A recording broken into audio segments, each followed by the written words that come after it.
Tata over.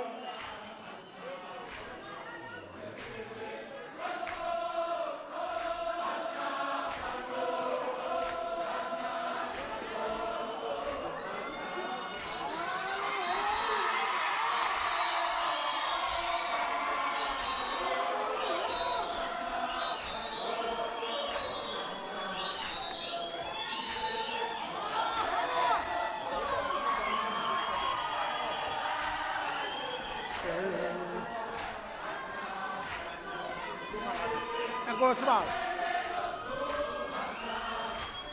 Ibambe.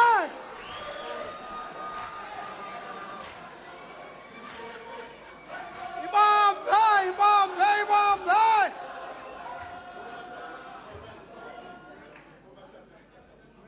Yogela nyoki machoboza.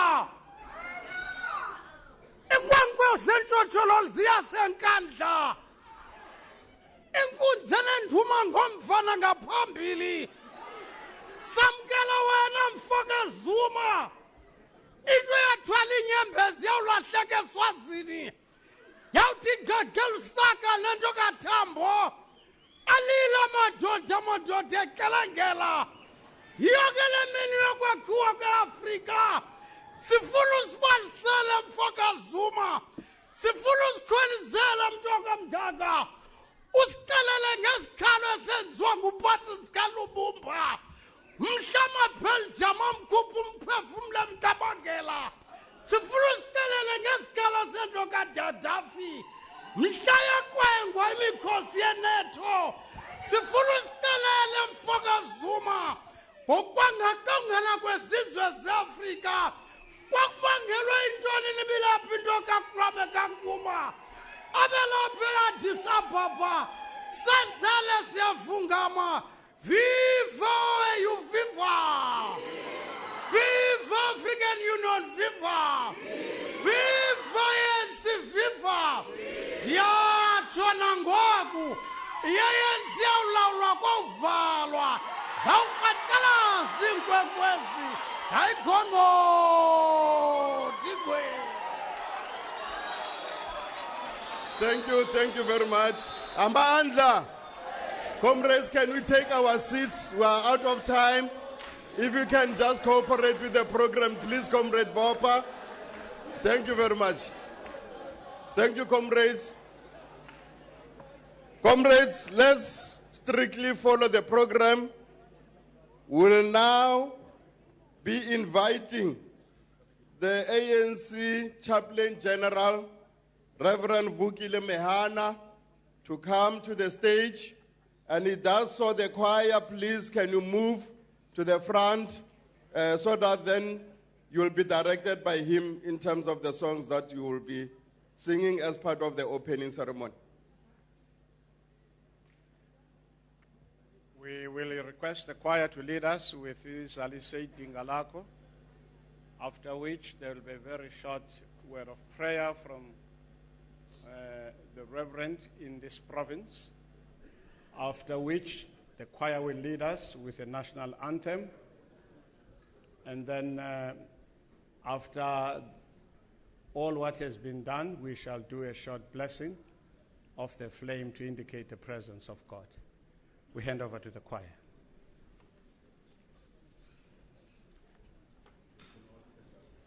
We all rise when we sing.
Let us pray.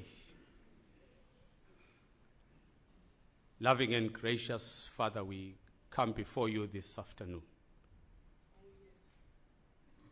We wish to humble ourselves before you.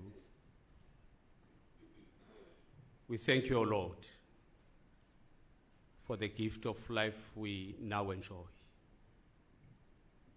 We thank you, dear Father, for the day you have made, as we realize that this is the day you have made.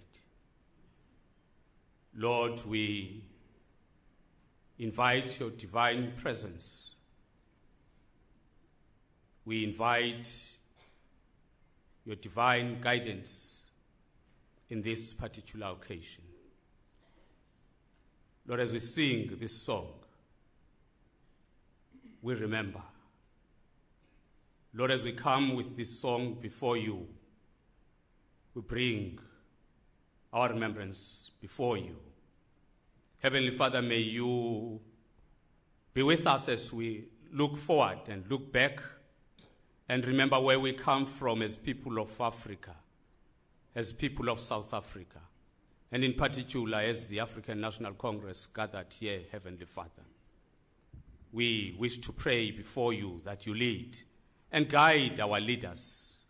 We wish to pray and ask you, Heavenly Father, that you will give them the necessary inspiration and leadership that they need. O Lord, we come before you as this day starts, that you may not leave us nor forsake us, but stay here with us. Kude kube sekupheleni, Nkosi kwalomsitho.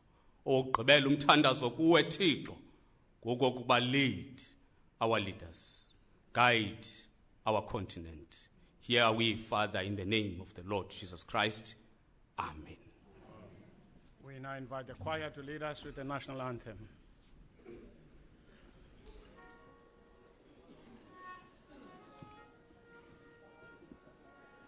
We all stand when we sing the national anthem.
Be seated. The choir.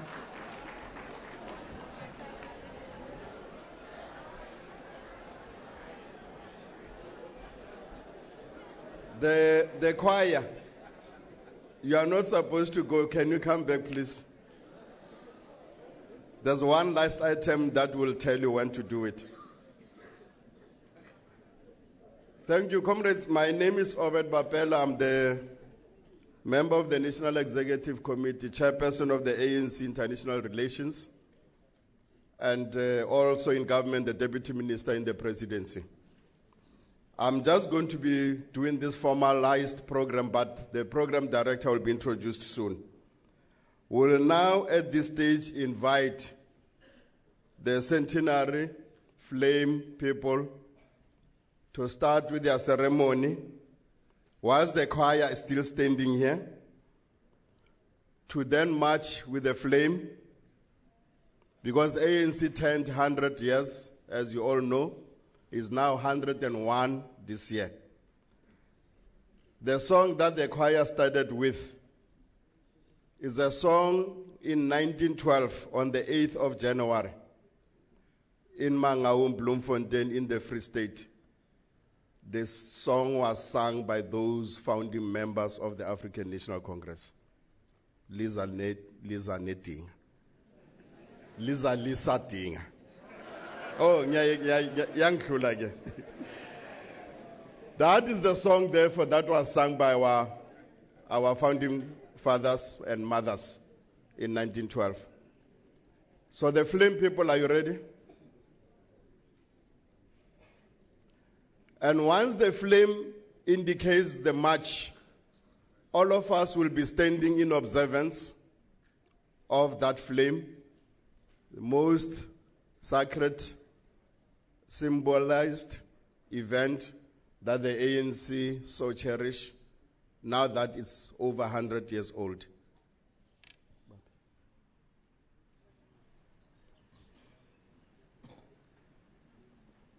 I'll indicate as soon as they move.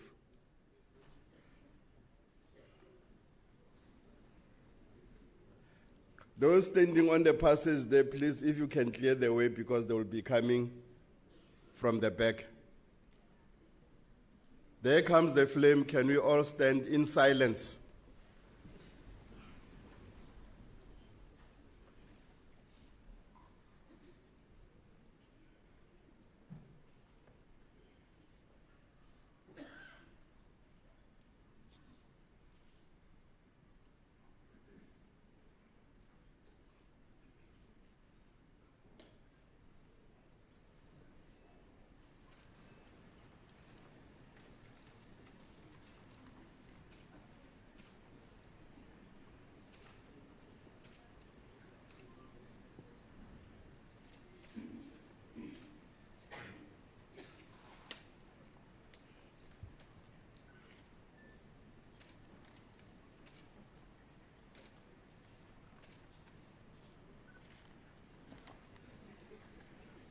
President.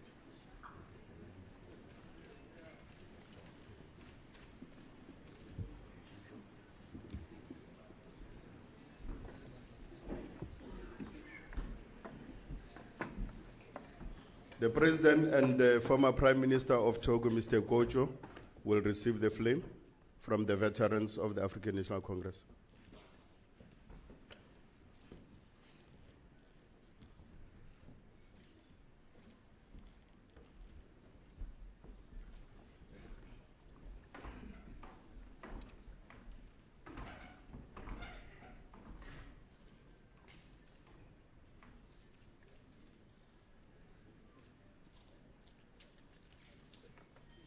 The Chaplain General of the ANC, Reverend Mehana, will then do the blessings.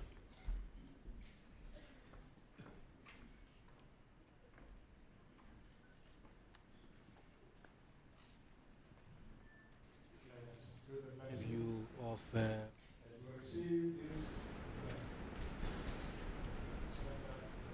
yeah.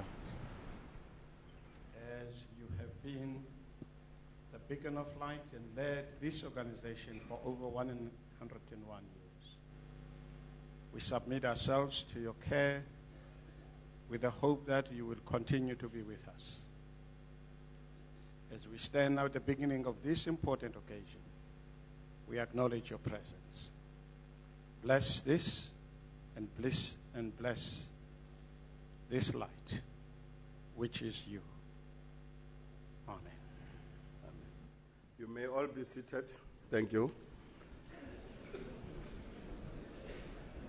I'll now take this opportunity to invite the choir to sing the Centenary song of the African National Congress.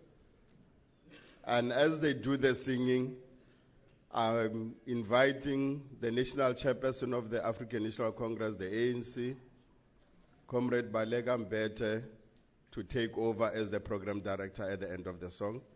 I'm off the stage. Thank you very much.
What a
kanti abanye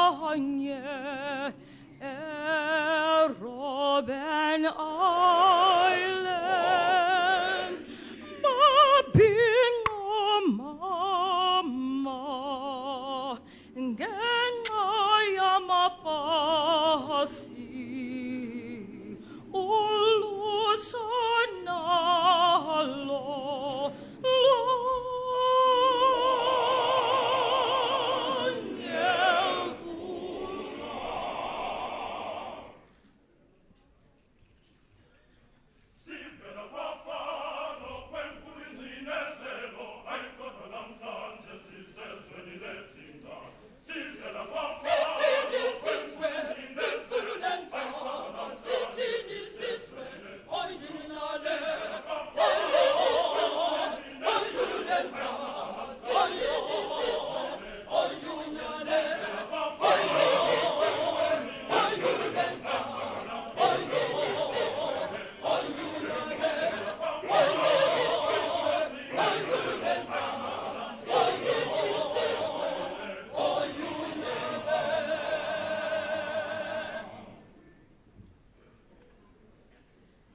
Thank you very much, Siabulela, to those angelic voices rendering the Centenary song. Makabane, I know that this hall is mainly from the same family of the African National Congress.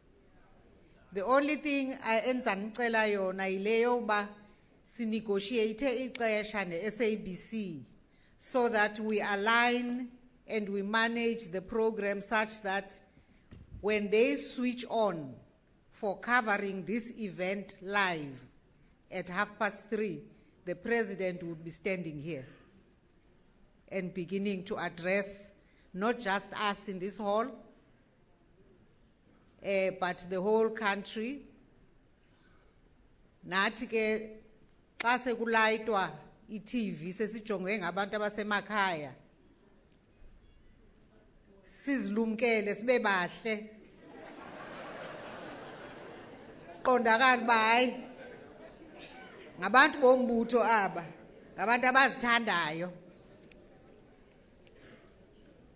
May I take this opportunity first of all to acknowledge the presence of our leader, Comrade Jacob Zuma, who will be more elaborately introduced before he takes the podium. I would like to introduce and to acknowledge the presence formally of the 4th Secretary General of the OAU, who of course has also been acknowledged as the former Prime Minister of Togo, His Excellency Edem Kojo. I also wish to welcome and acknowledge the Vice Chancellor and Principal of the University of Fort Hare, Dr. Mvuyo Tom. We also have among us former President of Ghana, our brother Jerry Rawlings.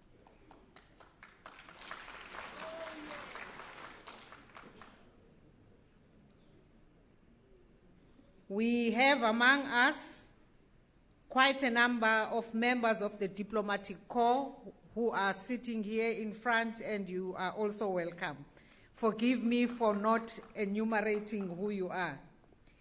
There are also members of the National Executive Committee of the ANC, members of parliament, ministers, deputy ministers, traditional leaders, members and leaders of the provincial government,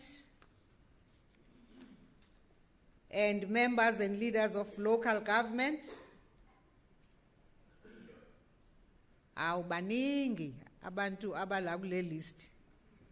Ngixoleleni ukuthi ngingababizi bonke. I take the easy way out which someone coined, I don't know who it was, of saying all protocol observed. It's an easy way out. At this point, I'd like to invite Vice Chancellor and Principal of Fort Hare, Dr. Mvuyo Tom, to come and address us.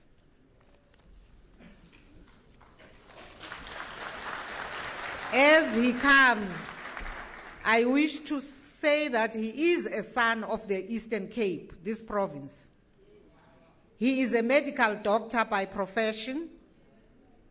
He received the Nelson Mandela Award for Health and Human Rights in 1994. And he was appointed as Director General of the Eastern Cape in May 1998, a position he held until October 2004, having served 2 contract terms. His CV is, of course, much, much longer than that, but that should suffice for now. Welcome.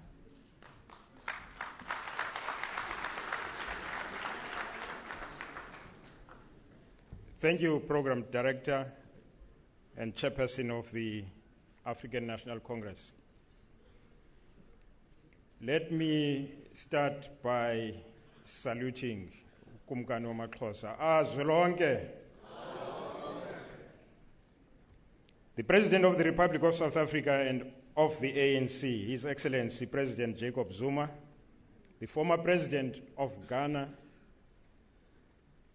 General Rawlings, the former Secretary General of the OAU, His Excellency Mr. Kojo. Program Director, allow me to follow suit in the interest of time and say all protocols observed. It is a singular honor and privilege for the University of Fort Hare to be part of this auspicious occasion. And I'm hugely humbled to represent this great institution here today.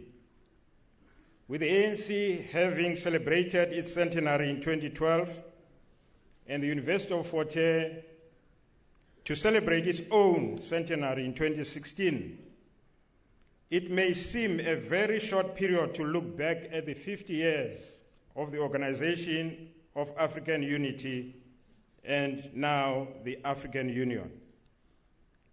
First, it was the OAU, and it was founded, as we know, in 1963.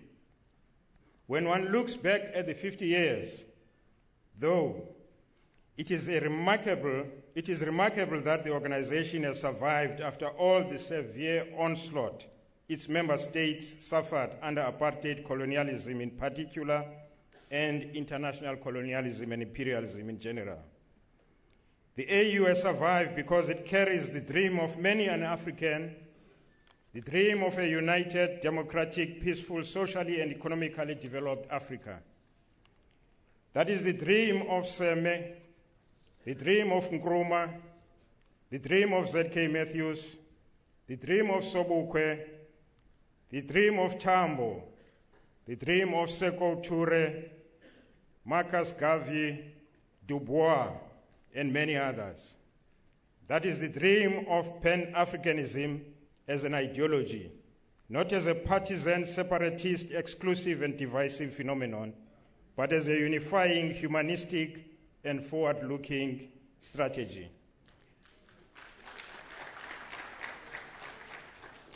When Pixley Kaisama Seme wrote his speech on the regeneration of Africa, he was expressing an ideology that was later concretized by many in the African liberation movement and some scholars like W.E.B. Du Bois.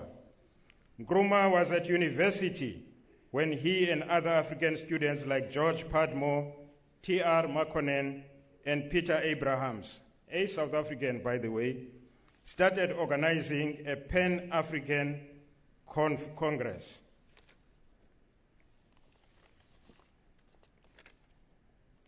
It is the sociological and economic oppression and exploitation of not only individuals of African origin or a single African state, but the whole continent and Africans in the diaspora that arouses a collective African response with a pan-African ideology. Africans are not homogeneous, though, and their response may not be the same. Students at the University of Fort Hare had their own response over decades. They knew that we have a common history and a common destination. I was asked to speak in this particular meeting on the University of Fort Hare as a doyen of pan-Africanism. That is why I started by introducing that particular concept of pan-Africanism. The environment at the University of Fort Hare for many years was a very conducive area to intellectual engagement, looking beyond the immediate experiences and envisioning a future free of colonial oppression.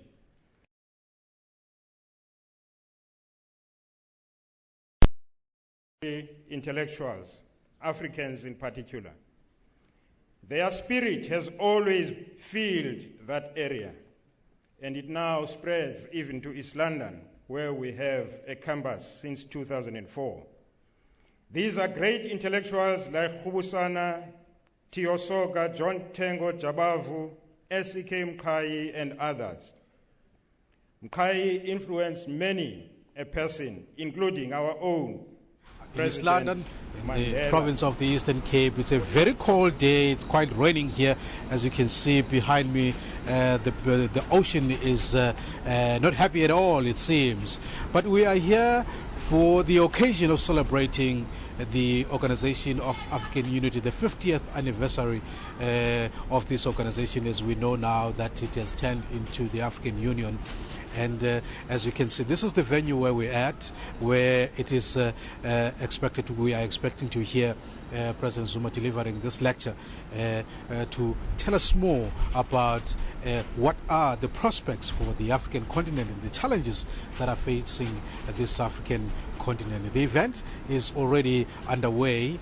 On stage now is the Vice Chancellor of the University of Fort Hare, the institution that is partnering with the African National Congress to bring this lecture to all of us to hear as to what are these challenges that are facing the continent today and what are those prospects for the African continent. Without wasting any much time, let's go inside and see the event as it unfolds. Monica Wilson and many others. These are the people who managed to give us the long history of excellent leaders that emerged from the University of Fort Hare. Most were not just pan-African in outlook, but were internationals. Even with the diverse ideological and political views, there was so much unity amongst the students in terms of what they wanted to do to free South Africa and liberate this continent. One of the events that spurred many a young Fort Hare student on was the Nationalist Party victory in 1948. One former student of the University of Fort Hare indicates how the line was drawn with that particular event. And he says, from 1948, the students knew what they were in for. They knew in that year that the lines were drawn. There was always the understanding amongst students that Africa could not be free until South Africa was free. And this permeated through the African National Congress. This was the rallying cry when other Southern African states were freed. The destabilization they suffered through apartheid oppression showed clearly that until and unless South Africa was free, the continent would never be free. Sobukwe, whilst a member of the ANC Youth League and president of the SRC at Fort Hare in 1949, reflected this very well, and I quote him, "Our whole life in South Africa is politics. I am sure I'm speaking for the whole of young Africa when I say that we are prepared to work with any man who is fighting for the liberation of Africa within our lifetime." President Oliver Tambo, addressing the 5th Assembly of the Heads of State of the OAU in Algiers in 1968, illustrated the intertwined nature of the anti-colonial struggles in Africa when he said, and I'm quoting these people because they were Forterians. O.R. Tambo said, the liberation movements and over 30 million oppressed Africans they represent are at war. That was in 1968. On the one side are armies of white supremacy, united in the unholy alliance of Portugal, Rhodesia then, and South Africa. On the other hand are the liberation movements with their guerrilla forces bravely challenging the military machinery of white supremacy. The struggle for freedom in Mozambique, Angola, Namibia, Zimbabwe, South Africa, and Guinea-Bissau is being intensified. And that was Oliver Tambo. One of the most brilliant sons of Africa, Duma Nokwe, also a Forterian, trained as a science teacher at the University of Fort Hare after graduating with a Bachelor of Science. After bannings and imprisonments for fighting against apartheid, he, like Oliver Tambo, studied law. He is described by his peers as one of the most brilliant and courageous talents of his time. He was secretary of the ANC Youth League between 1953 and 1958 when he took over from another great Forterian, Oliver Tambo, as Secretary General of the ANC from 1958 to 1969. He had such a powerful pen that through diplomacy and propaganda, he won a lot of recognition for the ANC internationally. He was a well-known figure in the OAU and the United Nations, representing the ANC and the people of South Africa.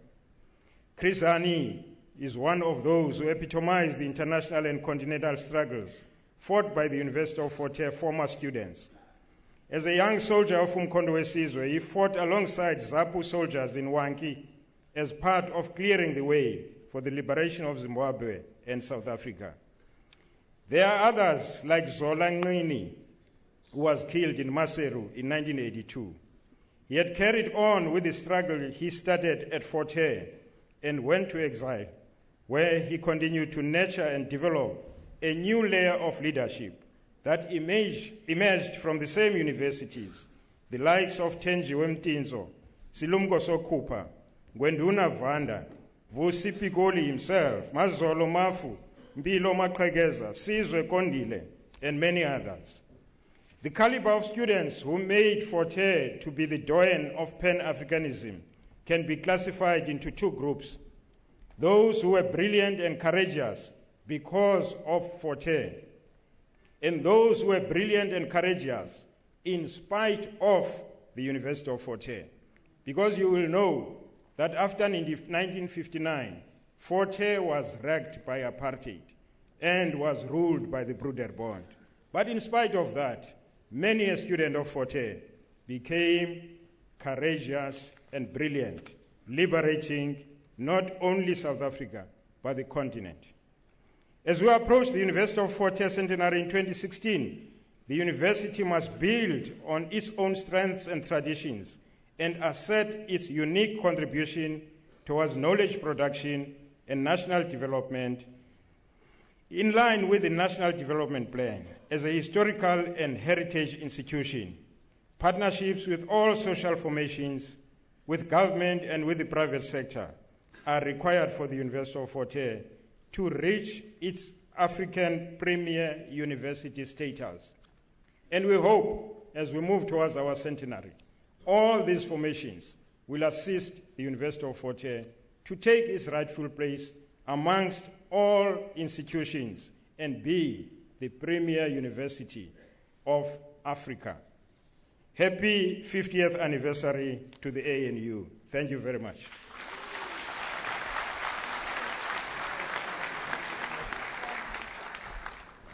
Thank you very much, Comrade Tom, for sacrificing a lot of what you would have said so that we can manage time.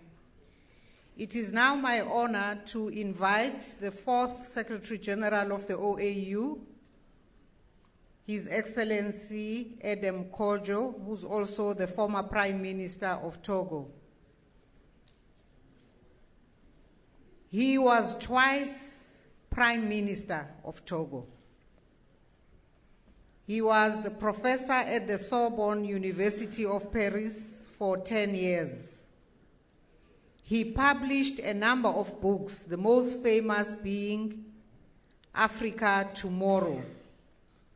The latest one, published in 2013, is in line with the theme agreed in Addis Ababa, Pan-Africanism and Africa's Renaissance.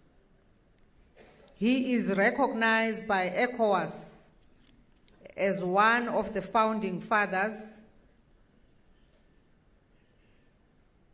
and by the AU as an ambassador of peace. Your Excellency, please come and address us. He is an elder of Africa.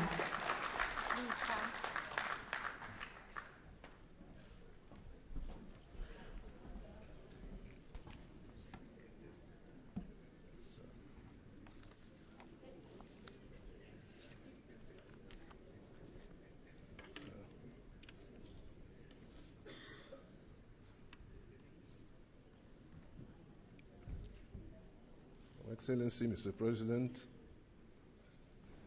Excellencies, ladies and gentlemen, dear African compatriots, here is at last the dream we have cherished for so long. This was scanned by the Senegalese poet President Léopold Sédar Senghor after the OAU member states has signed their organization's charter in '63. The founding fathers manifestly wished to erase the humiliation the continent has been subjected to during the Berlin Conference, 1884-1885, where Africa was dismembered and dished out to the European powers. What has become of the OAU is an original institution. It is one of the outcomes of decolonization and the pan-Africanist movement spearheaded in Africa by Kwame Nkrumah of Ghana.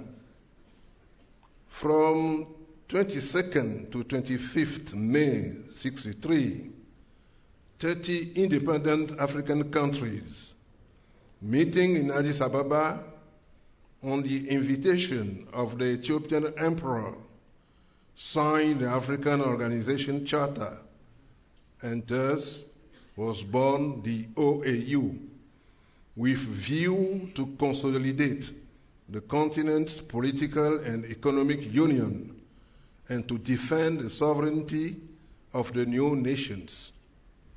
The Charter was born of the idea that Africa should be able to express her positive values, her personality, and speak with one voice before the world.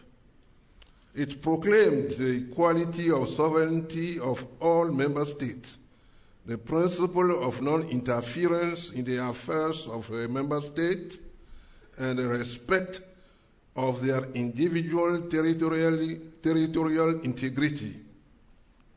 It comprised a preamble and 33 articles stating the aims and principles as well as the institutions of the OAU.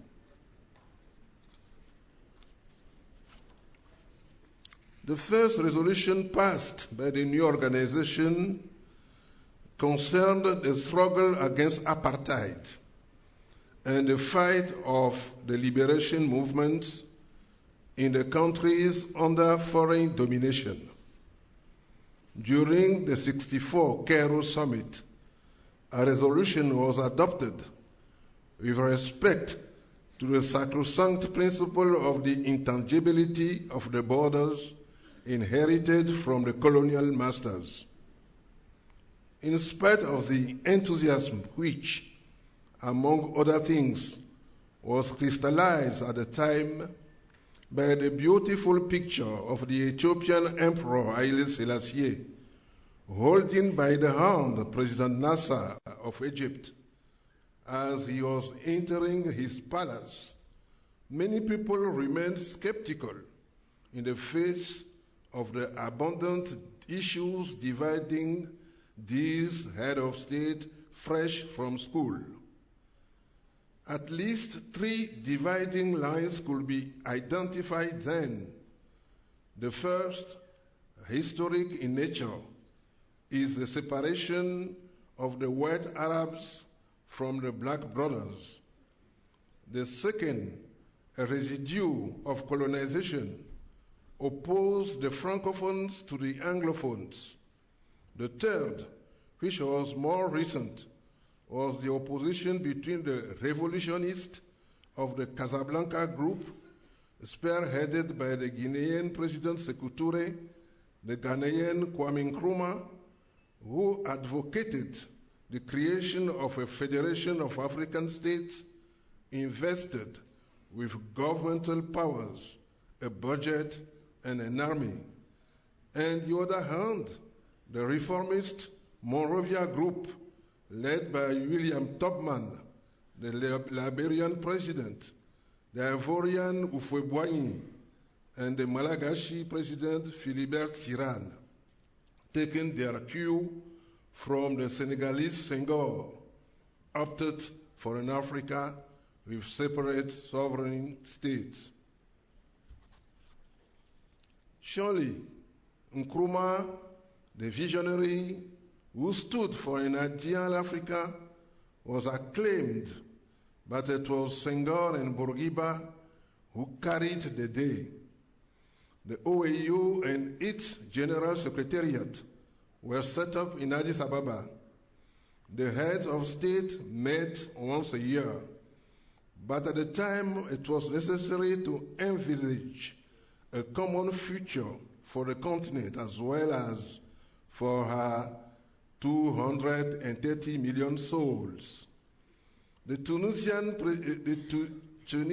President Habib Bourguiba made a powerful speech when he took the floor, quote, "We are thirsty of being," unquote. For the first time that Africa was able to hold a continental meeting, she made a miracle of brotherhood.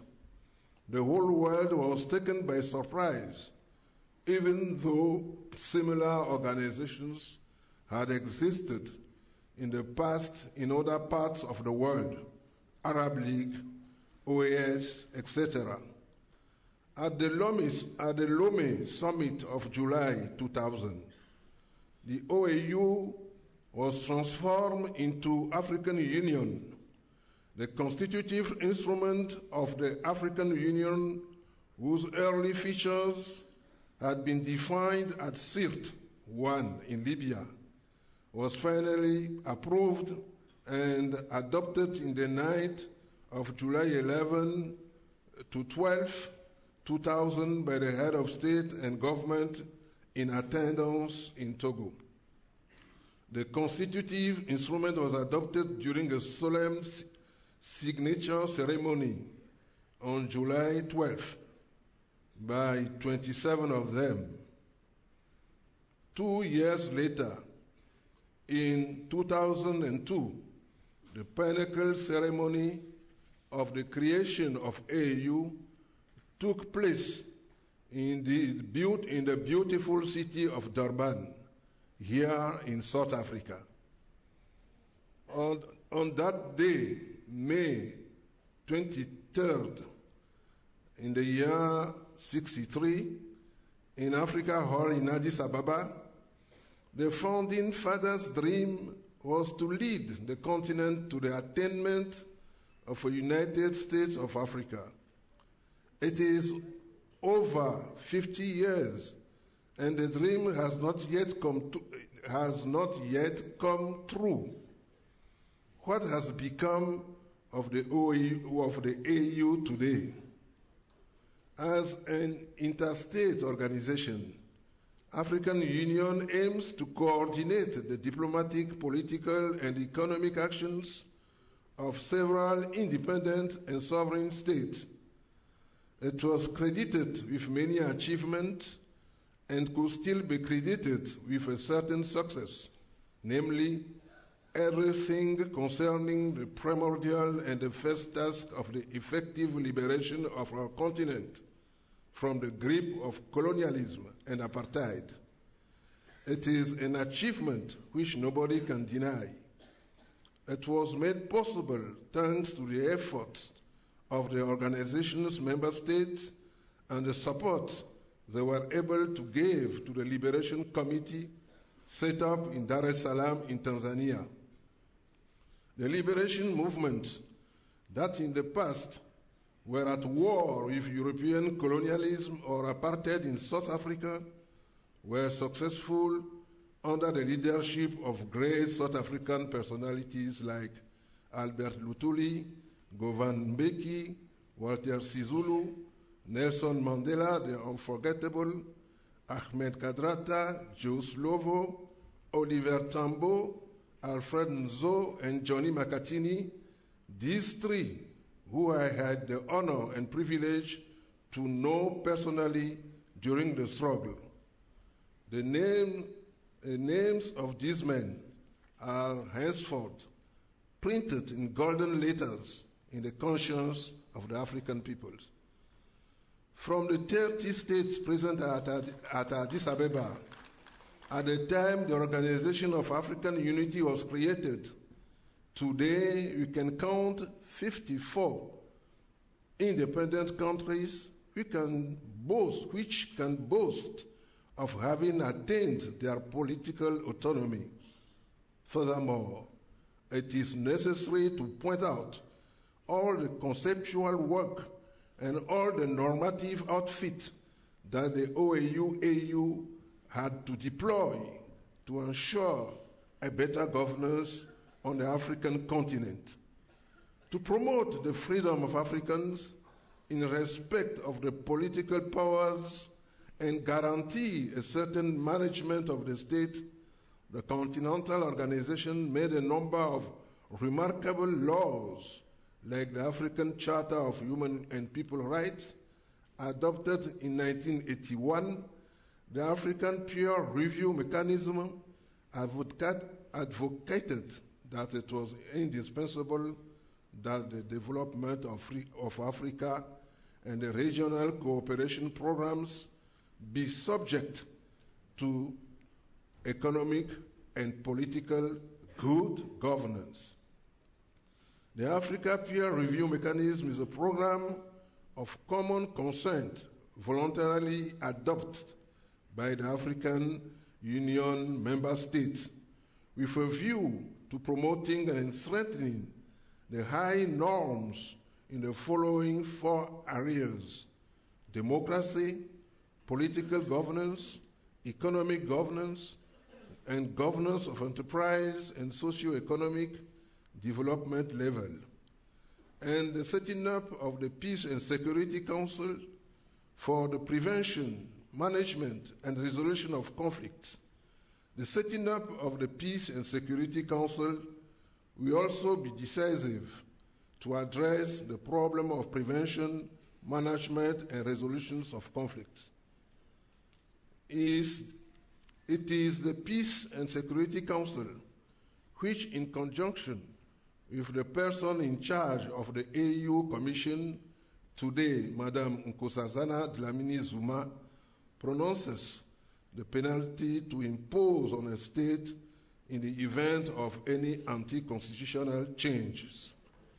This council is made up of 4 other bodies: the Group of the Wise, a consultative organ which assists the PSC in matters affecting the resolution of conflicts; the Rapid Alert System, which, in virtue of the analysis of the data collected, informs the in charge of the AU Commission on the Threats on Peace and Security, and proposes the ways and means to successfully address them. The third component, the African Standby Force, made up of multidisciplinary contingents stationed in their countries of origin and ready to be deployed as soon as the need arises. And the fourth and last component, the Peace Fund, set up to furnish the PSC with financial resources. The whole device works in line with the African Union and could even have attained maturity, particularly in the crisis management in Somalia, Sudan, Burundi, the Comoros, where the PSC has deployed peacekeeping forces. The AU has been able to put up a real normative architecture, a very important element of which we call shared values.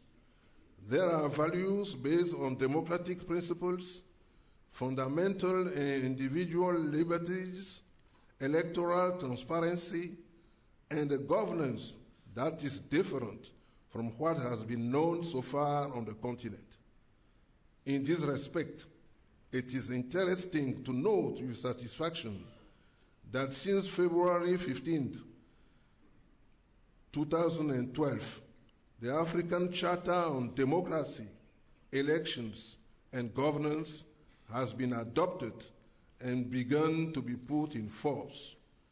This charter takes its inspiration from the objectives and principles set out in the law constituting the African Union, notably its Articles 3 and 4, which underline the importance of good governance, grassroots participation, the rule of law and human rights, promotion, protection, the strengthening and consolidation of democracy and good governance, which means a systematic ban henceforth on governments resulting from a coup d'etat. Thus, we can see that a remarkable work has been accomplished, both in terms of political freedom and the adoption of a certain number of norms allowing to assume better governance in Africa and to protect much better the nation. Nevertheless, the progress accomplished by the OAU is less conspicuous on the economic level. Surely, the OAU adopted the famous Lagos Plan of Action in 1980, followed by a certain number of important and structuring instruments.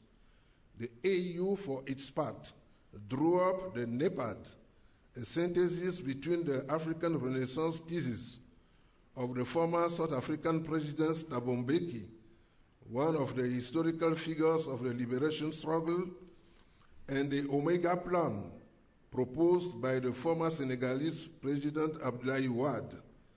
This work, which had been accomplished, was no short of arousing people's interest, far from it, but the significant economic growth that we saw on the African continent was not due to it. As regards the precision of the identification of the stakes that the Promethean vision that was proclaimed, the NEPAD was expected to give a final impetus which would have transformed the whole continent into a gigantic construction and building site, but it was far from delivering the good. In spite of the delay accused by the new tool to assert itself, the average annual growth rate in Africa during the same period was comprised between 6 and 10%. This probably meant that there were conjuncture elements that favored that growth, but also structural elements due to better strategic orientations which allowed Africans to attain those performances. These results should not mislead us into thinking that we are once and for all on the safer side.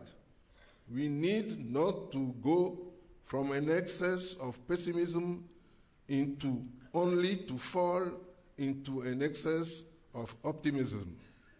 Africa still has a long way to go and is likely to put up a better show than those performance rates by fulfilling a certain number of conditions. NEPAD must therefore play its role by stimulating the reflection and the realization of great infrastructure projects on agriculture, energy, industry, communications network, modern means of transport, new information technologies, etc. But there remains one fundamental question which is piercing the minds and hearts of the Africans that we are. As regards African unity, one may ask if the Organization of African Unity and the African Union have really promoted African unity. Have the Organization of African Unity not established rules and principles aiming at ensuring a more or less fruitful cooperation between sovereign states rather than define a space for the unity of the member states? Independence of states, sovereignty, non-interference in our internal affairs, intangibility of borders due to colonization, etc. Can these principles lead to a genuine unity of our continent? Has the AU not done something useful? Certainly. Nevertheless, the fact is that 50 years have passed, yet still Africa is not a real power in the world. None of the states sharing her geographical space has attained that status. We do not yet carry weight in the affairs of the planet, in spite of the continent's fantastic potential endowment. Yet, it is the basis for judging the activities of our two institutions. By that judgment criterion, there is a feeling that we still have a very long way to go. Our states are still multiple, dispersed, sometimes divided.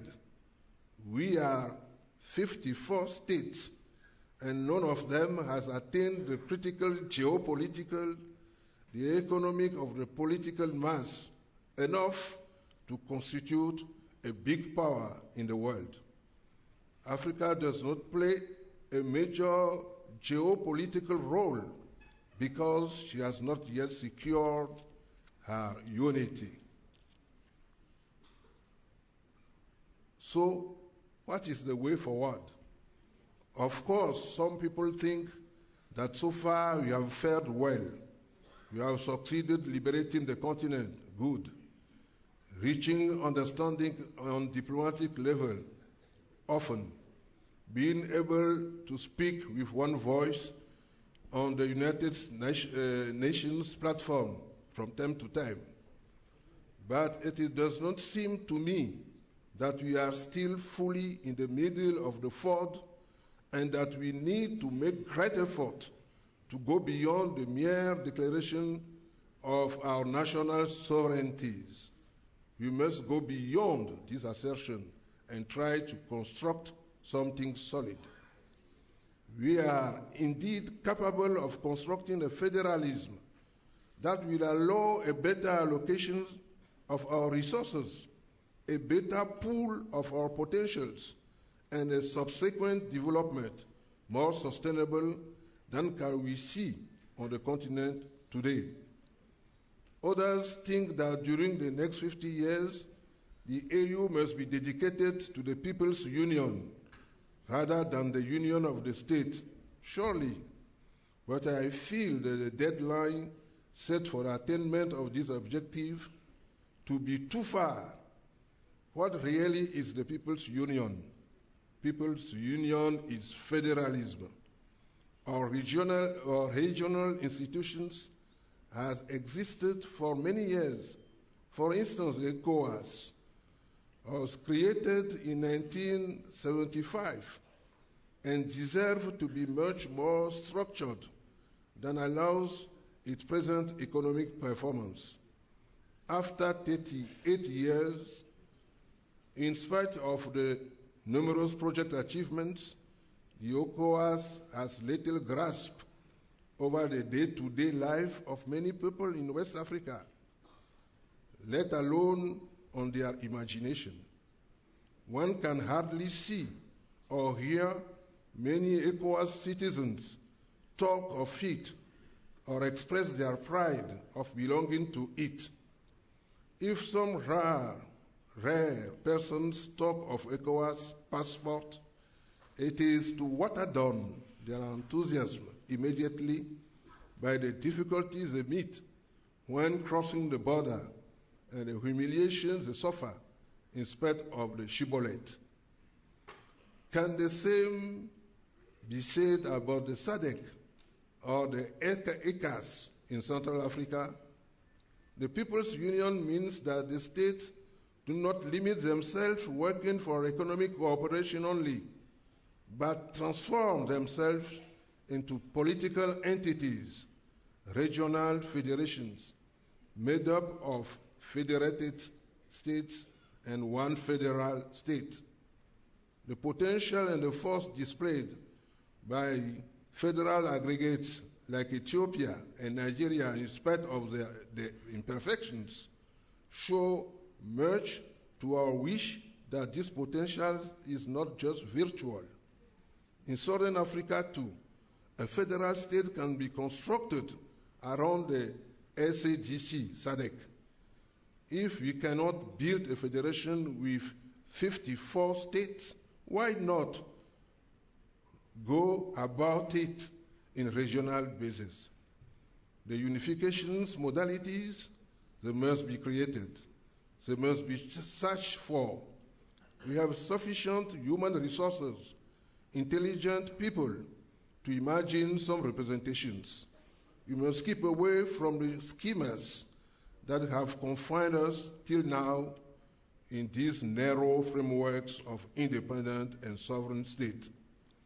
One may object that there is not enough political will for that. But political will is not a commodity that people buy in the market.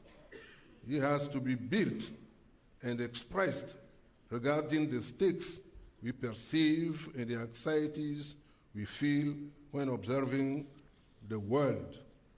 It is necessary that one day the African peoples clearly voice out what their expectations are, what they wish.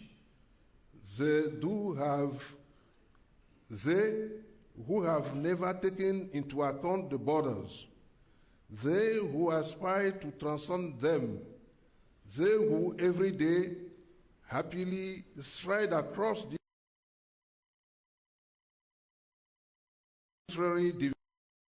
connected with the colonial era in which we as intellectuals, leaders, and the elites have so much pain to transcend in order to give our peoples a credible framework for the economic development and political affirmation of our continent. The peoples are ahead of us. Cast a look around our borders. We will find Togolese who work in Lomé during the day and in the evening sleep in their houses in Ghana. You will see Ivorians whose farms and landlords are sharing the territories of Guinea, Liberia, Burkina Faso, and Ghana, and these do without civil status nor identity cards.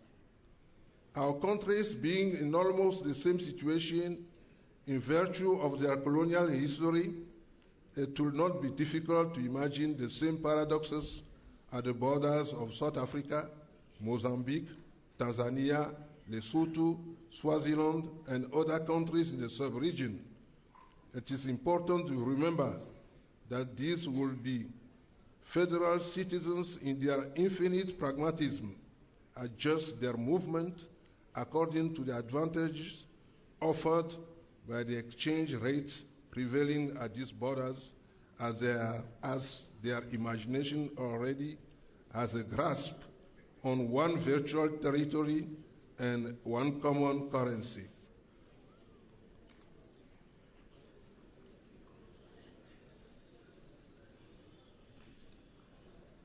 At one point in time, it will become mathematically difficult for the political power to resist this slow but sure pressure coming from the grassroots, and these, in pretty less than 50 years, the new deadline or new horizon proposed to us. Hence, the change of mentality must operate with an open mind capable of promoting of the construction of greater unity in the continent. It will be to the credit of all these states which are vainly politically agitated, I think, and which display their limitation as soon as a serious but lesser crisis arises to move forward for the creation of a united Africa. Let us take the case of Mali. What was needed? A maximum of 10,000 men, well equipped and well trained, and that is what ECOWAS could not get. We were beating about the bush till France finally decided to step in to settle the problem. And it was settled in no time. Thank God, Chad saved our face by their effective participation in that reconquest of Mali. Otherwise, we will have died of shame. It should be remembered that we did not put up our best either during the Libya crisis, where external efforts quickly got in and put us in front of a fait accompli, as we were still in a political and diplomatic dilemma. We must recall President Zuma has deployed great efforts to avoid this anomaly, but the West has already got hold of their prey and did not intend to let it go. This brief overview reveals a situation which calls for a new orientation. It requires reflection, imagination, creativity. Africa is at a crossroads. 50 years spent in building a pan-African body did not produce the result we expected. We have to look far afield, attaching our plow to a star, to make our furrow straight, as Emerson used to say, to aim higher and act more rapidly and more vigorously. In that regard, could I have a look? Could I overlook the results of the last AU 50 years anniversary celebration summit in Addis Ababa? The leaders announced at his anniversary summit that they will soon create a rapid intervention force, affirming their readiness to draw the lesson from their inability to intervene militarily in the recent crisis in Mali. Such a force will be operational immediately, thanks to the contributions already offered by South Africa, Uganda, and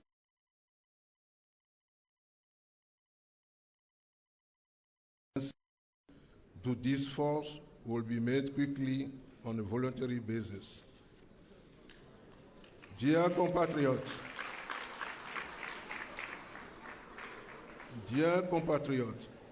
in bringing together the 54 states comprising the African geographical space may appear as a challenge. It remains an ideal which allows us to chart boldly the space for federalism, a regional federalism, first stage in the attainment of what may only become in the long term the unity of our continent. Africa today has no other choice than assuming her destiny with great courage. She must define it, she must build it. Frantz Fanon of great memory once proclaimed, every generation in a relative opacity must discover what his mission is, then achieve it or betray it. May God bless Africa. Thank you for listening.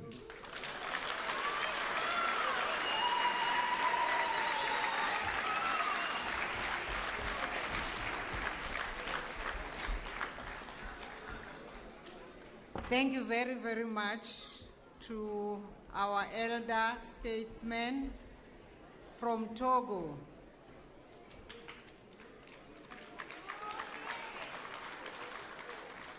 Comrades, may I apologize for having made an oversight, and that is not to introduce formally King Zwelonke of the Xhosa. Zwelonke. Comrade SG, please start coming up as I deliver the apologies of the chairperson of the AU Commission, Comrade Nkosazana Dlamini Zuma, who has been in transit to the DRC and on her way back has sent her apologies that she could not be with us today at this very, very important occasion. Comrade Secretary General of the African National Congress will now introduce the main speaker of the day, the President of the ANC and the Republic of South Africa. Comrade SG. Mandla. Away too. If you have the programs, I'm given 10 minutes to introduce the President. It means that I must write the preamble of the keynote address. 10 minutes is too much. Comrade, I've been asked to present to you the professor will deliver the lecture today. Dr. Tom, the Vice Chancellor of Forte, knows that you can't deliver lectures unless you are an academic. So I'm going to present this academic to you.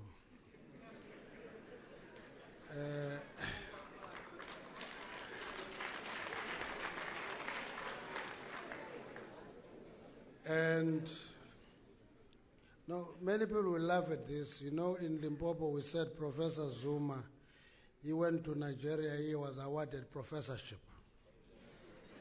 Now, and therefore, don't take what we say lightly. He's a peasant, born in the rural Nkandla, north of Tugela River in KwaZulu-Natal. And that background is quite important to be a dynamic human being.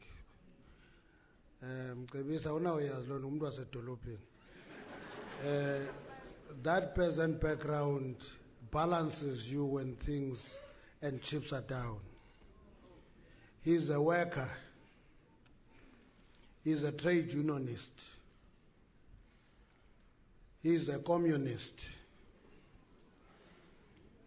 He's a freedom fighter and a commander. He's a graduate of Robben Island. He has held many positions in the ANC. He is today the President of the African National Congress for the second term, the presidential candidate of the ANC for the 2014 elections,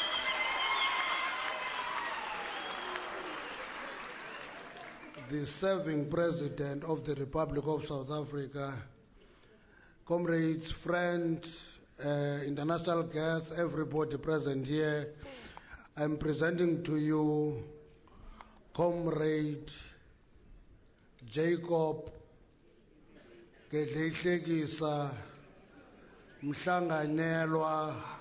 Zuma.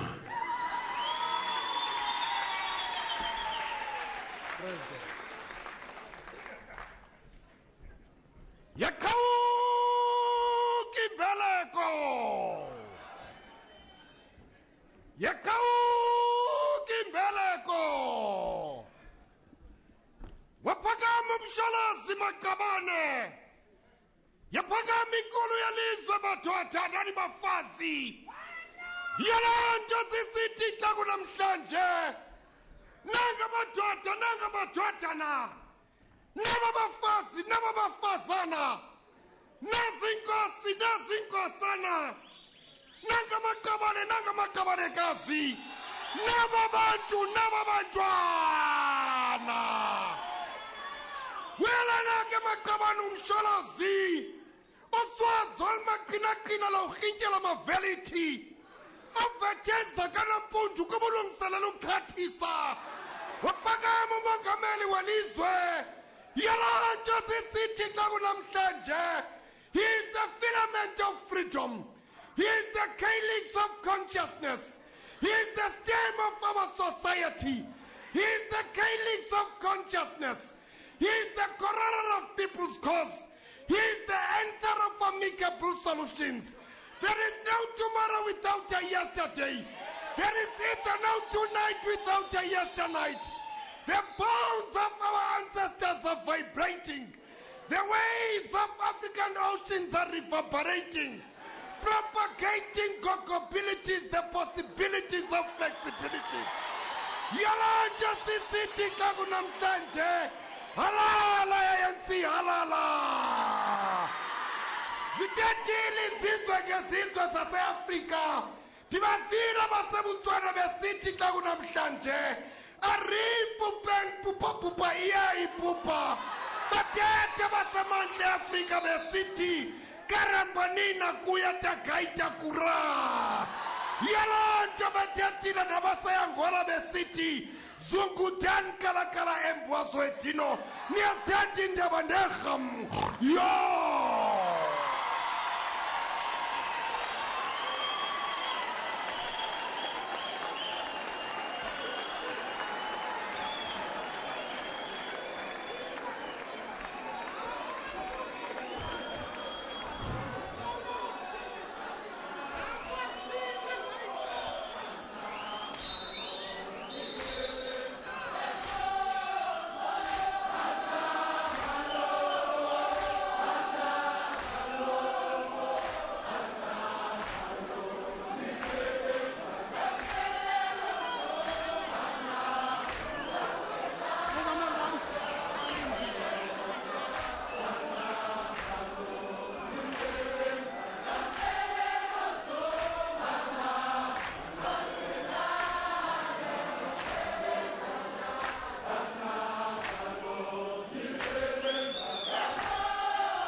Amandla awethu matla yaruna all power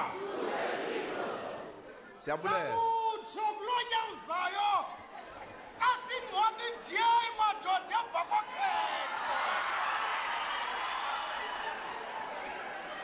yona le ndembelela senkandla unento ishiyayo ungayithethanga ngwanini Afrika moshagusha banga Ashakazi Afrika madoda asithatha izimbiwa zabheke eLondoni yabucathitha madoda lilizwe namhlanje siqokelela uhlanga qalela belungu uqalela iBritane uqalela uCameroon uqalela uMerkel uqalela uObama uthi there must be African solutions to African problems akayindawo Kenyatta asivuma khululu Kenyatta apheke ku-ICC madoda wabona kamathambo e-Afrika ngasitotolozela sihlale ngakuwe ke msholozi ulotyelwe ngefa uhlumisa mevabu yamhlabe ukhwikikhwiki ubheke ezantsi ezibukweni khongolozilani ayenzi madoda kuba sihlela liyagqibeni yinkankali idolo ledaba zibhakabhaka zisukamile kodwa thatha ayenzi thatha hayikhongothi kwemu ngehambo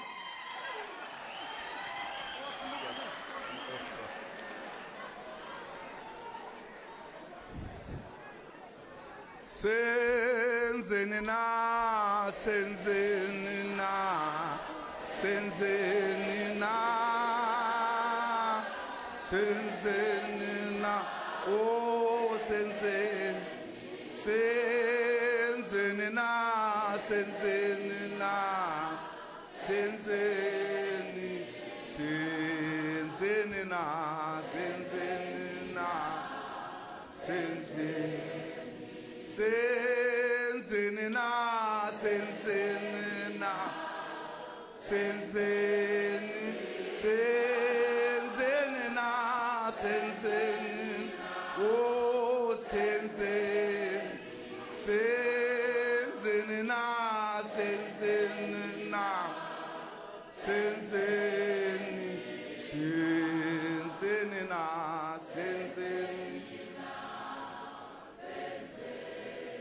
sono setu ubumnyama sono setu ubumnya sono setu ubumnya sono setu Thank you very much.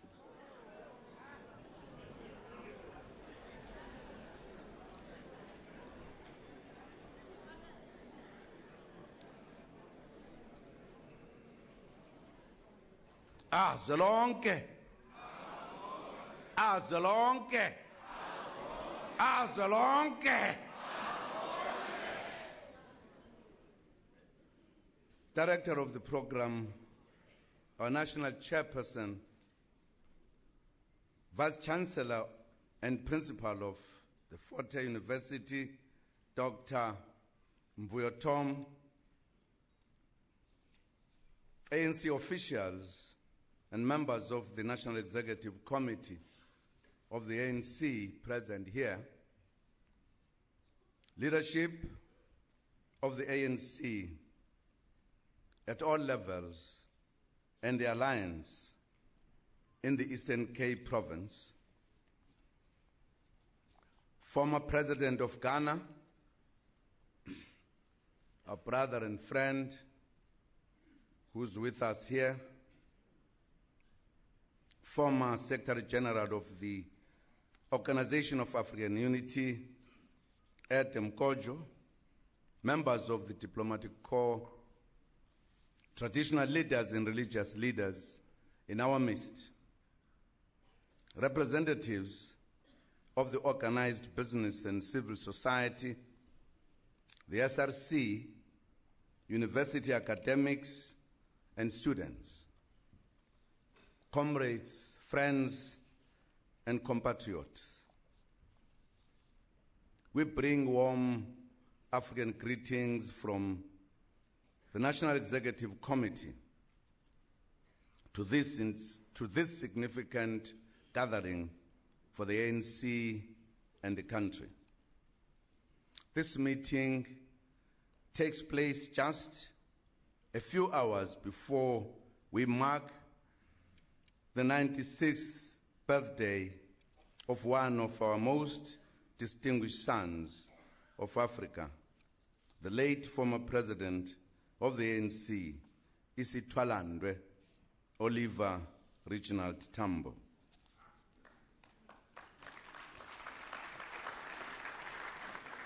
President Tambo was not just president of the ANC.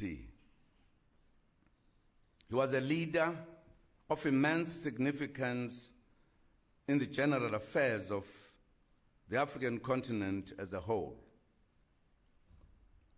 It is thus proper that the ANC uses O.R. Tambo Month to celebrate the OAU 50th anniversary. Comrades and friends, we have gathered to celebrate the 50th anniversary of the Organization of African Unity under the poignant theme, 2013, a year of pan-Africanism and the African Renaissance. Closely examined, this theme resonates nearly with the fundamental objectives and aims of the Organization of African Unity.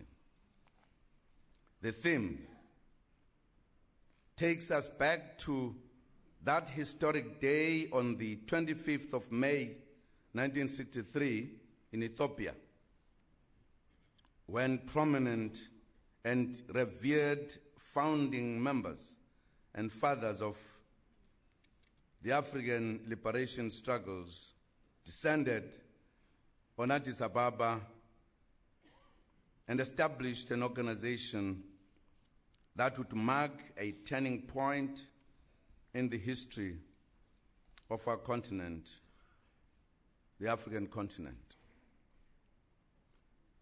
They did so ever conscious of the importance of Africa's unity, independence, and sovereignty.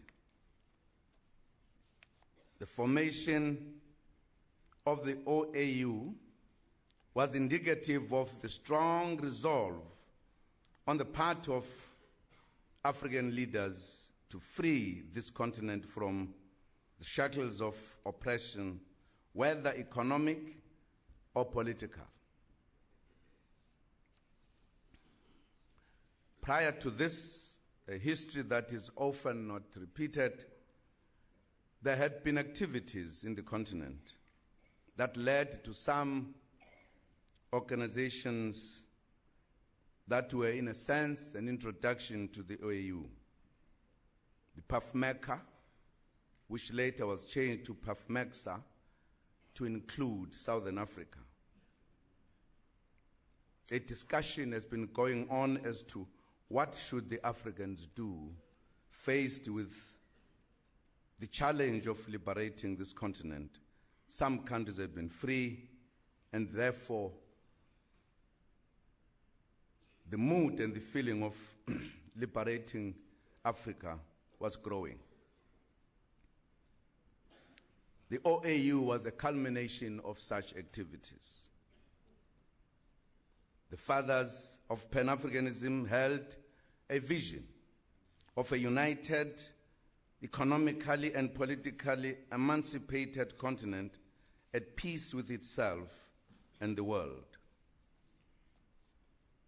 this was a profound vision of a united Africa, totally emancipated from the bondage of colonialism and imperialism.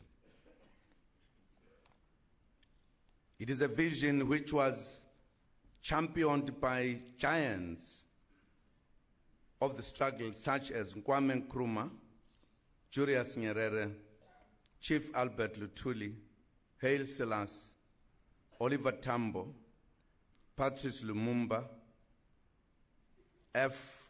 Fanon, Amilcar Cabral, Jomo Kenyatta, Eduardo Mondlane, Moses Kotane, Ben Bella, and many others.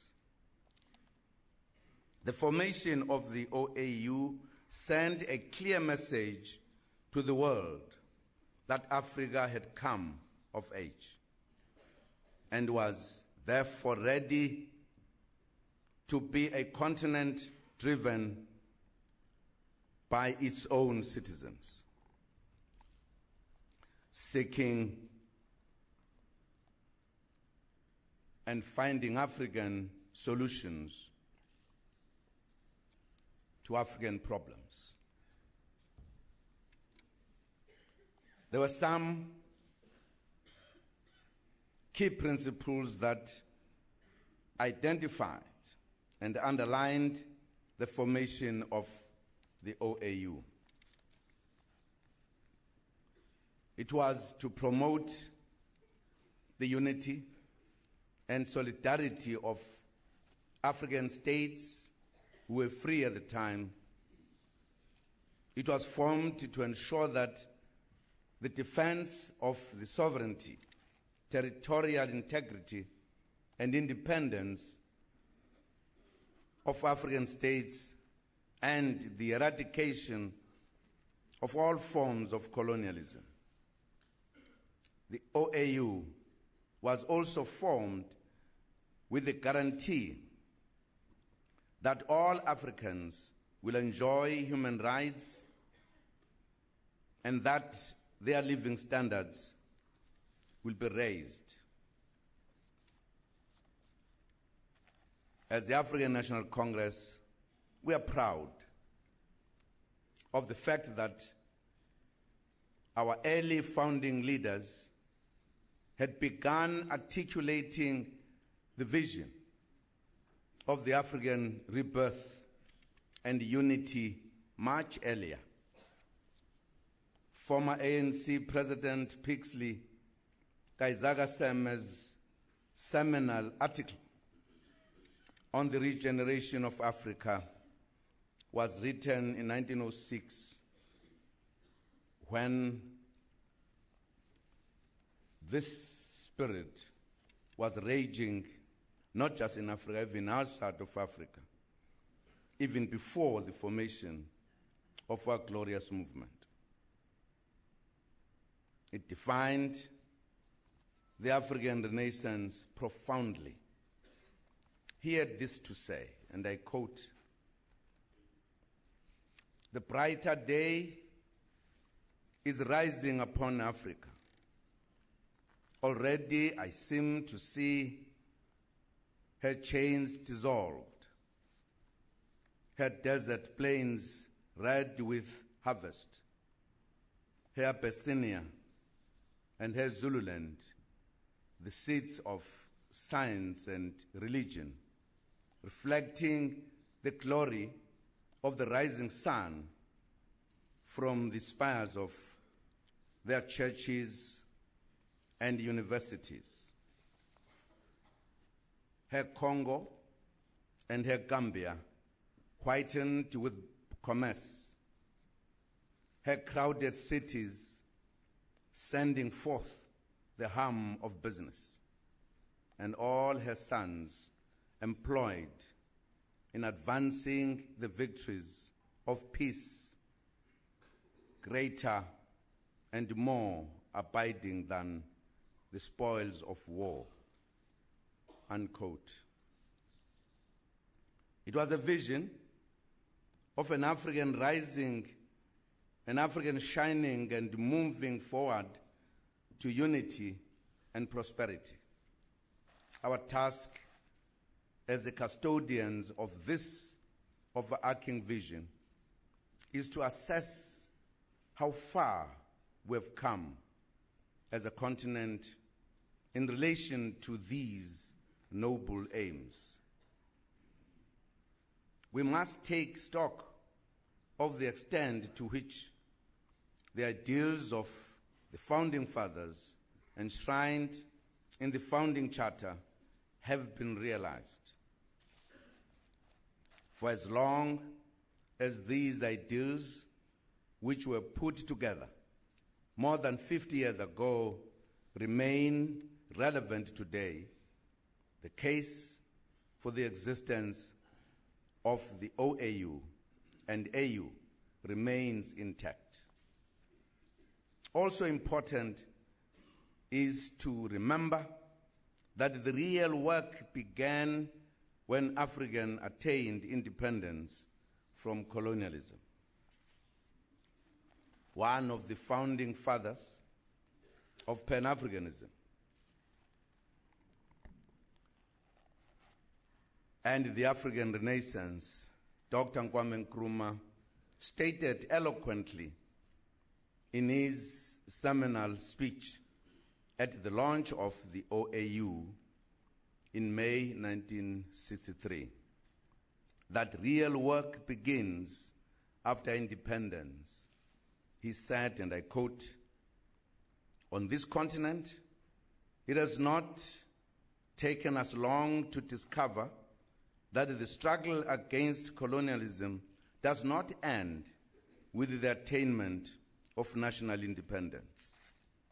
Independence is only the prelude to a new and more involved struggle for the right to conduct our own economic and social affairs, to construct our society according to our aspirations,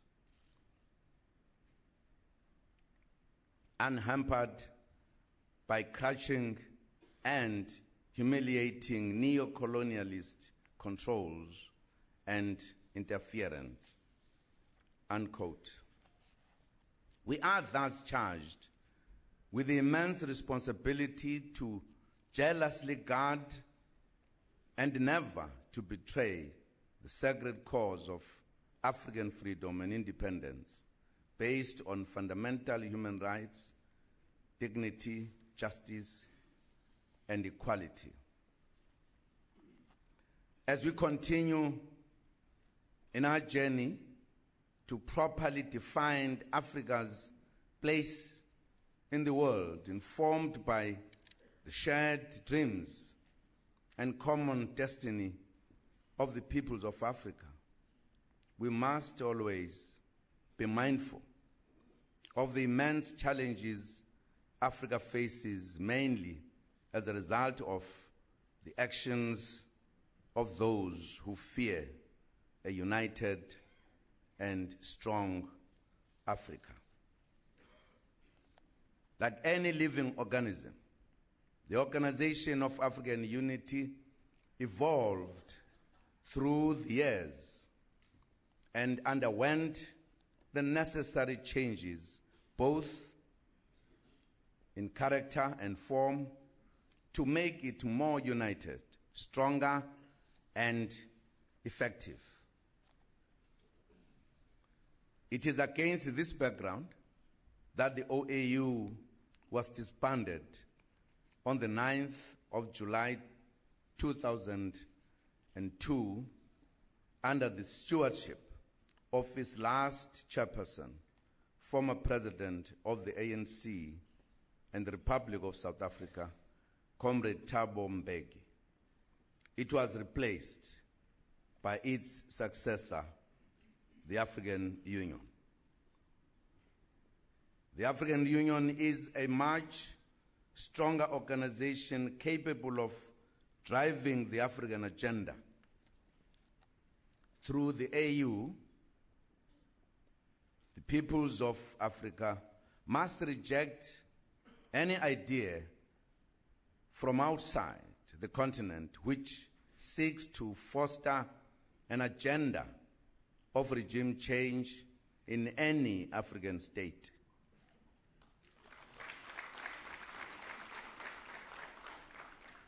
We must continue to reject and frown upon the unconstitutional replacements of democratically elected governments in our continent. We must totally close rank for imperialism and neo-colonialism in line with the overarching vision of the OAU and now the AU, which I've referred to earlier. We must do everything we can do to prevent Africa from being cheaply auctioned as a result of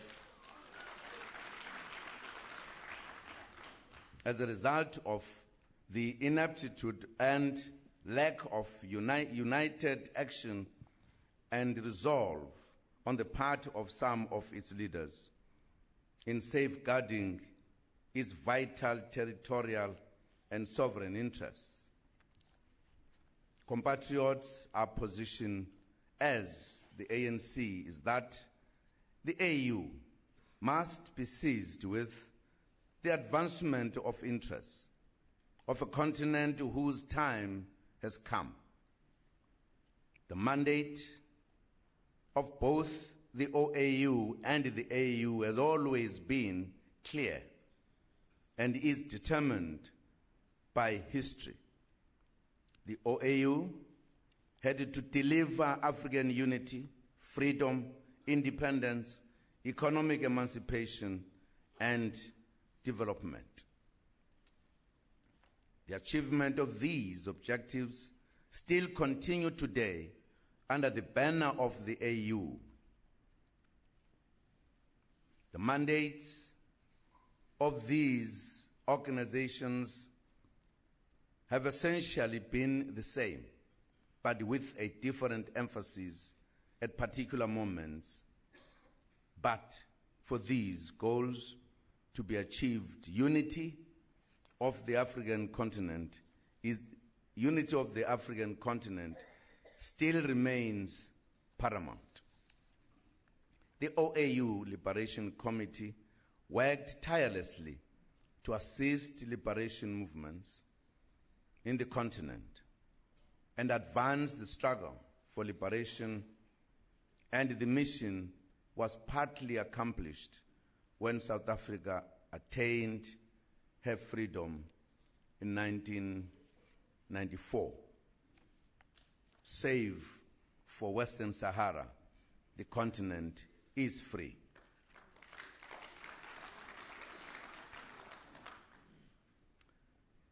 The AU's mandate is to promote social economic emancipation and the enhancement of Africa's role in global affairs.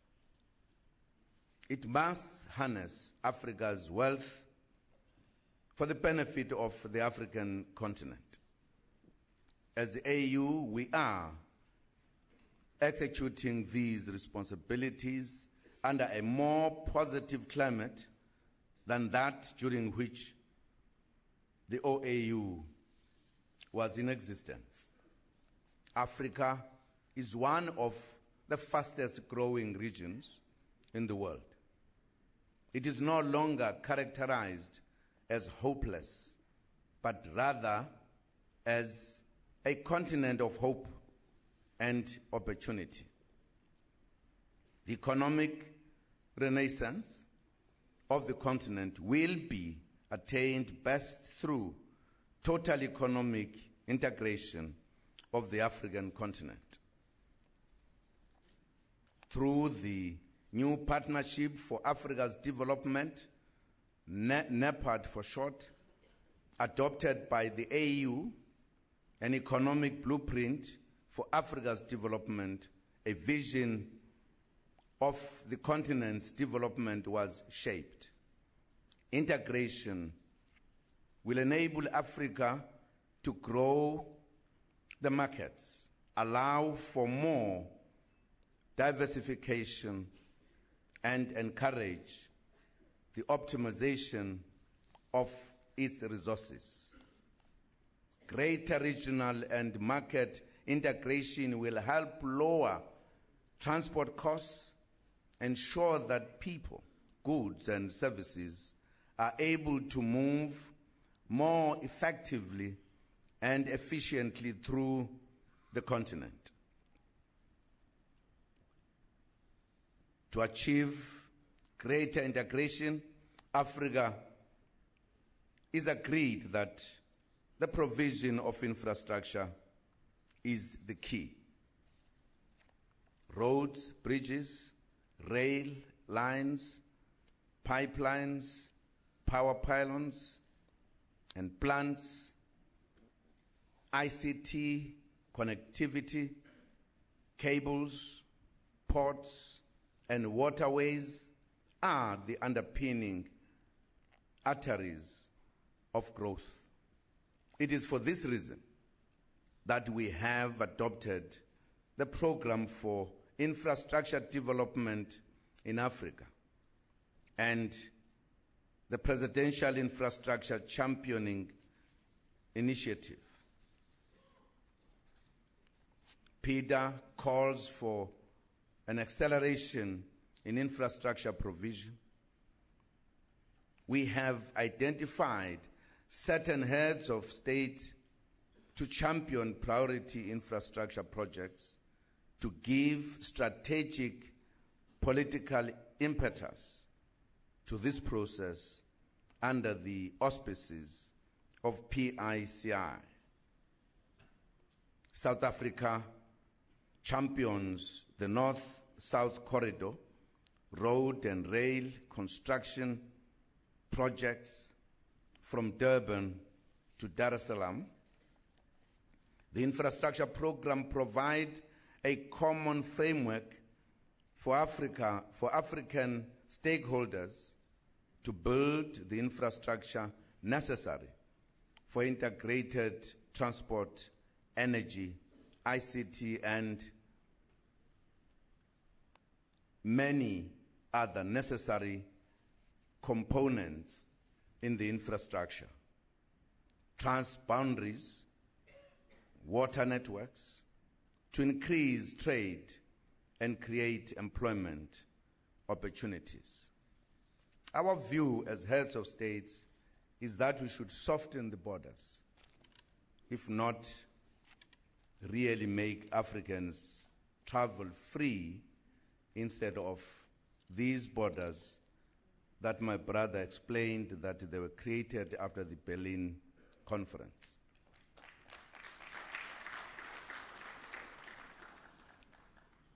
What is pleasing is that African leaders have agreed on these matters. We are no longer debating them. It's a question of implementation.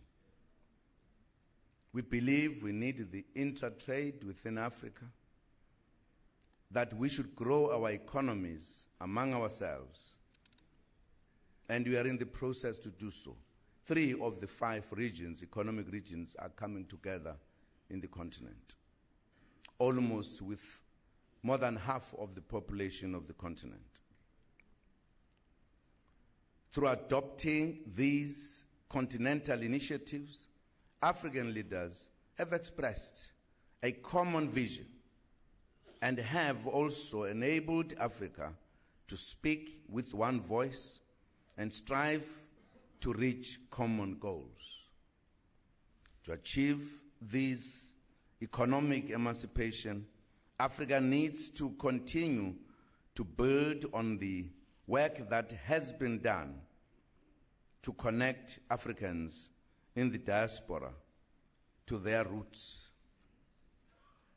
Africa's people, including those who live outside its borders, must recognize the need to contribute to its development. Beyond this, Africa cannot develop if the continent is not peaceful, and there cannot be peace without development, as the two are indivisibly intertwined. Some of us believe that Africa must move away from mourning and complaining about other people. We have the political power to utilize to change our continent.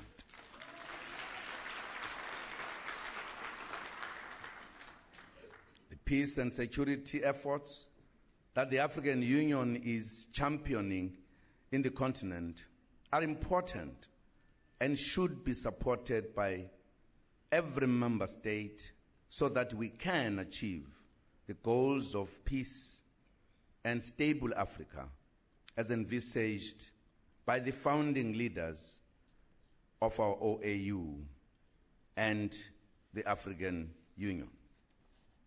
Most importantly, as Africans, we should continue to think globally beyond the confines of our own continent and familiar surroundings. We want to be part of the United Nations Security Council.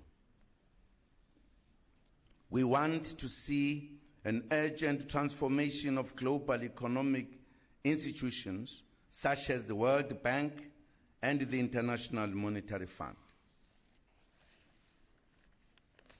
We believe that the 1 billion people in the continent need to be represented at the highest authority of the globe. The time has passed where we were articles of commerce, slaves or subjects. We are independent people. We must play a role. All these require us to broaden our thinking and outlook further as a continent of 1 billion people that deserves to be an equal partner in global world affairs. We say this from a position of strength. A new Africa is rising. If the founding fathers could think so deeply and establish an organization to unite all of us, and now we are united, why should we fail to take this task further? A renewed Africa focused on economic development and harnessing the knowledge economy with speed and efficiency is tottering steps. It is beginning to move, and indeed it is felt by the globe. A new Africa with expanded industrialization efforts reaching out to the outer limits of their urban bounds is crying out to be born. And the African Union should lead Africa to its new rebirth, working with all the progressive forces in the continent, the ANC being one of the leading forces as one of the oldest liberation movements in Africa. Thus, comrades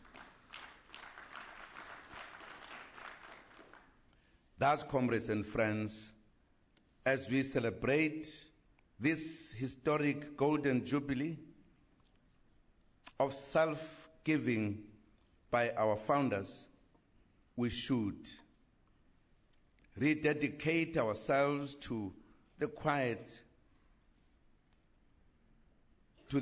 of a just and peaceful world. Our calls for Africa's rightful place amongst the family of nations should be enhanced. more of us should talk about it. It is our right. All historic events passed us by. We are now part of this globe. We must not allow that. We must be part of those who drive the change. We must be part of those who make the change, who indeed change the world for the better.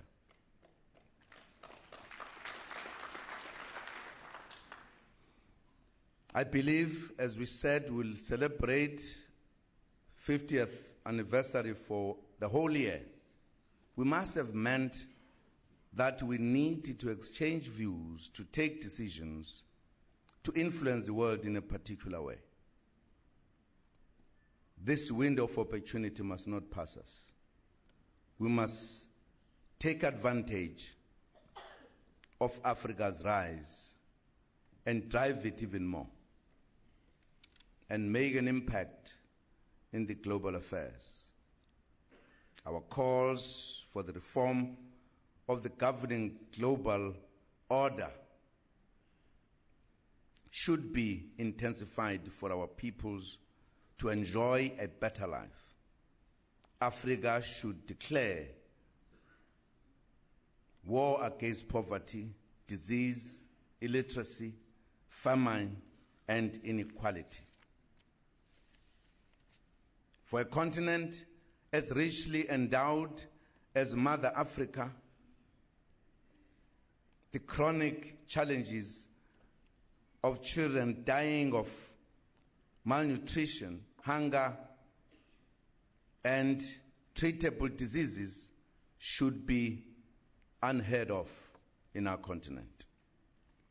These challenges and many more should, whilst rightfully celebrating the 50 years, remind us that the road ahead to attain full peace, stability, and prosperity on the African continent for all her peoples is still odious.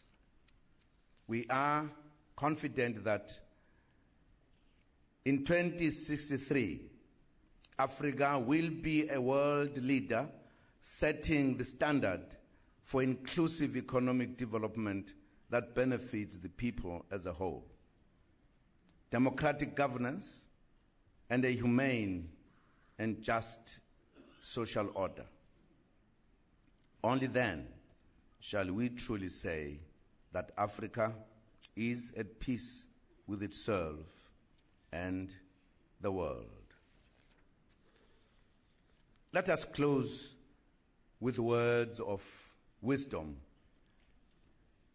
from former President Albert Luthuli in his Nobel Peace Prize acceptance speech in Oslo. He had this to say, and I quote, "Africa is a vital subject matter in the world of today, a focal point of world interest and concern. Could it not be that history has delayed her birth for a purpose? The situation confronts her with inescapable challenges, but more importantly, with opportunities for service to herself and mankind. She evades the challenges and neglects the opportunities to her shame, if not her doom. How she sees her destiny is a more vital and rewarding quest than bemoaning her past with its humiliations and sufferings." Unquote. Africa's time is now. Let us seize the moment. I thank you.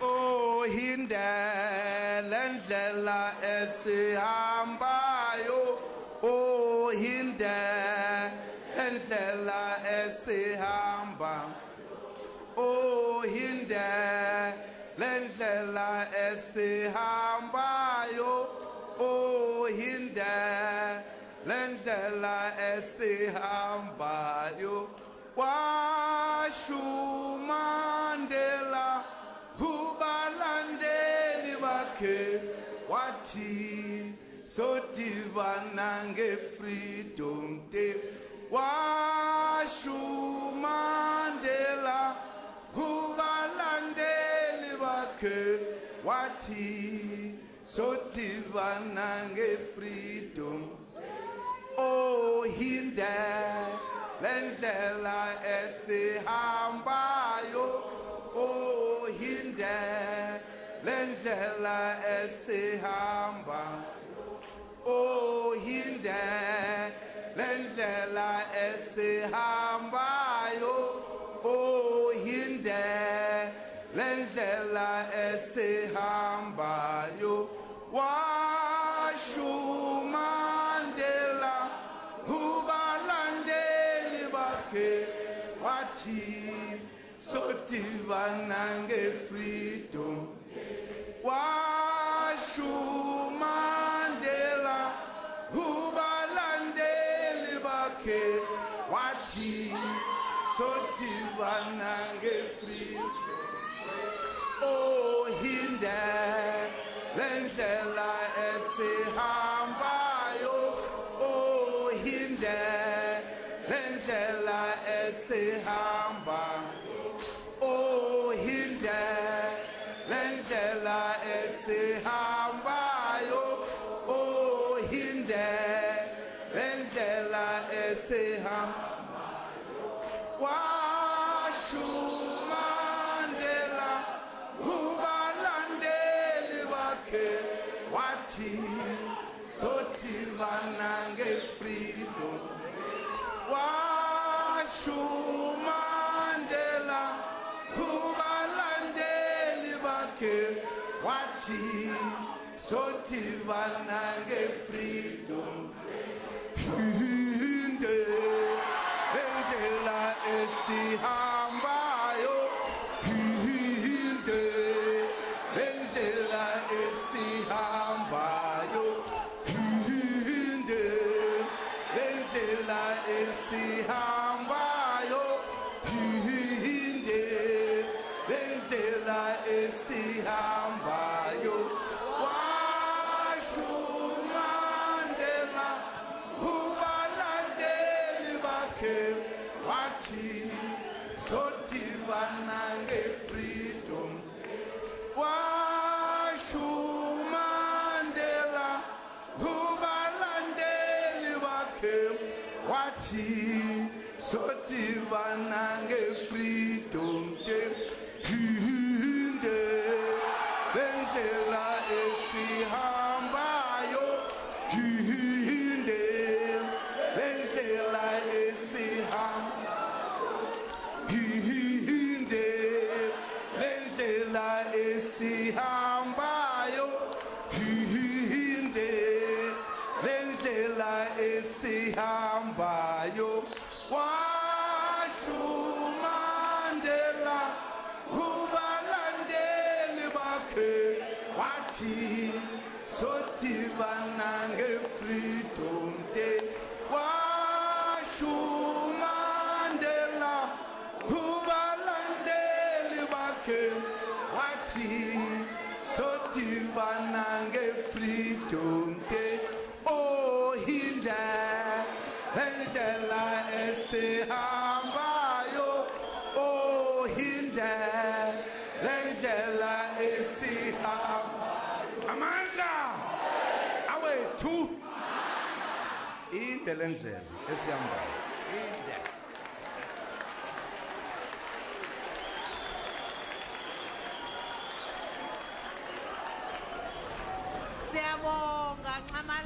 Well, that's a very energetic President of the African National Congress, President Jacob Zuma, and the head of state of our republic. Very energetic there, ending that lecture with a song that says we still have a very long way ahead of us in terms of changing this African continent to be what we want it to be. But he really emphasized in his speech that Africa is rising. Now it's facing more opportunities than challenges. And this is the moment that all of us in the African continent, we should seize in trying to achieve the goals that were set by the founders of the Organization of African Unity way back in 1963, saying that the opportunities that are facing the African continent will need everybody to work together from across all the corners of the African continent to be able to achieve those objectives. Let's take it back now to the studio from the very cold beachfront here in East London in the Eastern Cape. And many thanks there to my colleague Tammy Dixon in East London. And we'll take a short break. PM News will continue right after this.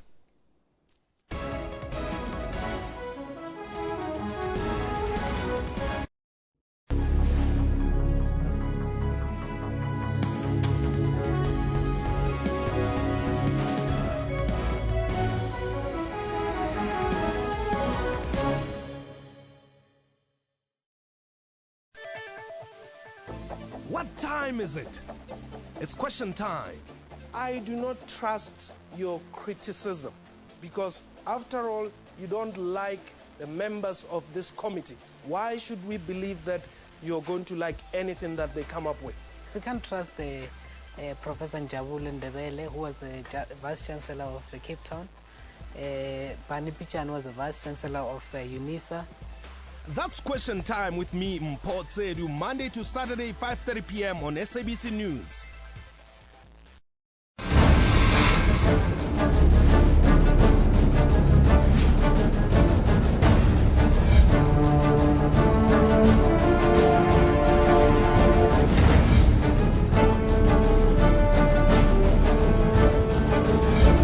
Changing this African continent to be what we want it to be, but you really emphasized